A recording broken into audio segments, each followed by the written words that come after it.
ilang aral pa.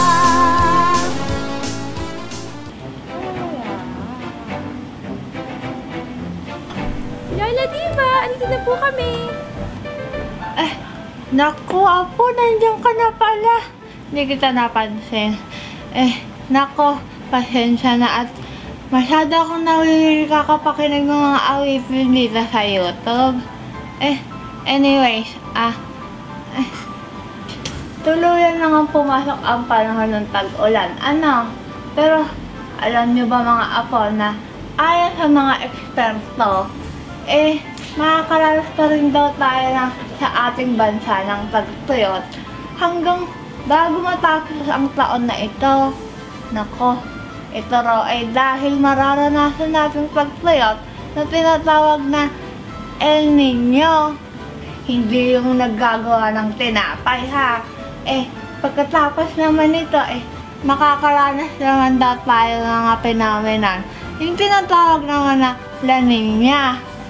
Hindi yung singara, baka akalain niya iyon. Pamilyar ba kayo mga Apo kung ano ibig sabihin ng El Niño at La Niña? At ano kaya ang magiging epekto nito sa kapaligiran natin? Sige, makinig kayo ha at papaliwanag ko sa inyo.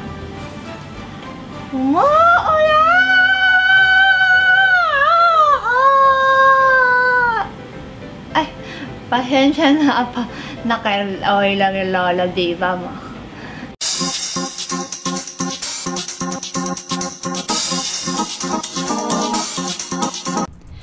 Matapos ang mahabang panahon ng init na dala ng summer, ay ganap na ngang nagsimula ang panahon ng tag-ulan dito sa Pilipinas. Ito ay matapos na opisyal na ideklara ng Pag-asa nitong nakaraang Hunyo na tag-ulan na sa buong bansa.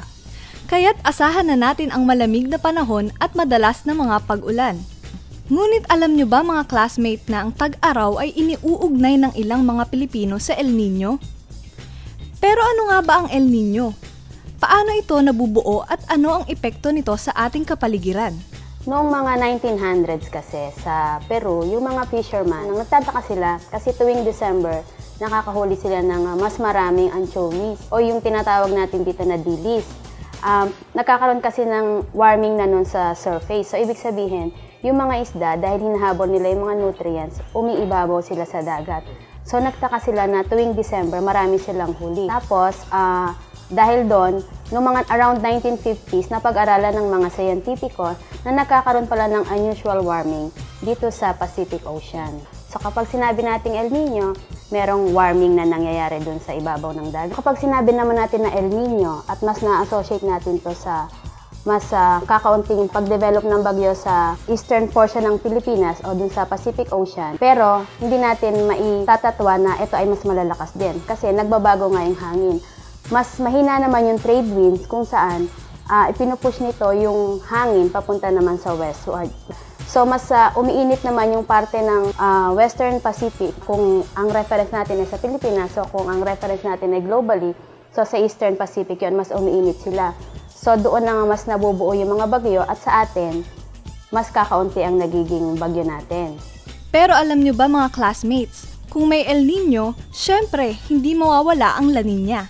At ang kabaliktaran naman ng phenomena na ito ay La Niña kung saan lumalamig naman ang ibabaw ng dagat at doon naman nila napansin na wala silang nahuhuling mga isda.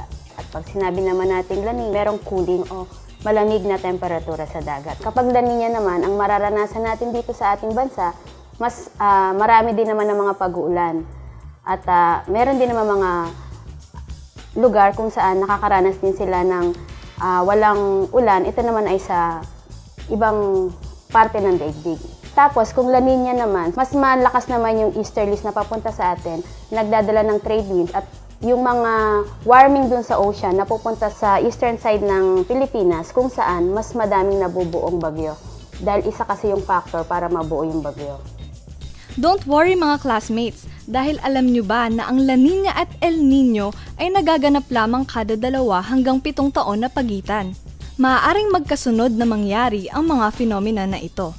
Ngunit sa pagitan nito ay maaari ring sumingit ang normal na panahon sa karagatang Pasipiko bago maganap muli ang isa sa 2. Etong mga phenomena na to, itong El Nino at La Nina, ito yung nanggaling sa tinatawag nating El Nino Southern Oscillation. Ito yung fluctuation doon sa Central and Eastern Equatorial Pacific o sa gitna at silangang Pasipiko. So sa dagat ito nangyayari ang pagbabago ng temperatura at ang ng tinatawag nating pressure. Usually, pag nagkaroon ng El Nino, 6 to 9 months siya nangyayari. Kapag La Nina naman, ganun din naman ang kanyang epekto. Ito nga yung sinasabi natin na kabaliktaran lamang ng El Nino.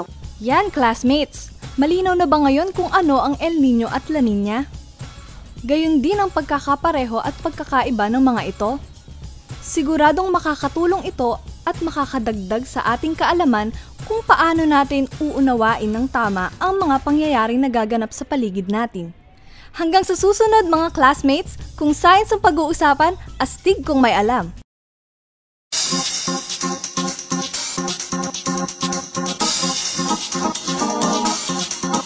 Classroom! Sige lang, aral pa!